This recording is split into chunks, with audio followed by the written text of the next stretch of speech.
They've already dropped as many points in the Premier League as they did last season, in the whole season, Graeme. What's gone wrong? Well, I think you can trace it back to... How long have we got? As long as you need. I think you trace it back to, for me anyway, Vincent Kompany being allowed to leave. Now, whether he forced the issue, anyway, because I think a fit Vincent Kompany was still the best defender they had. You might get 50, 20 games out of him. Andy's personality around the dressing room would have been spot on, I would imagine.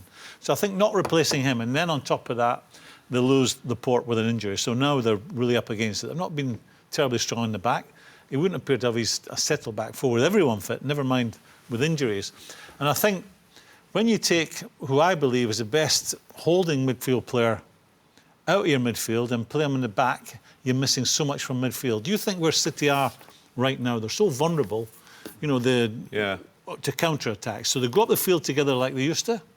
They lose the ball, and then they don't retreat. They still go after the ball.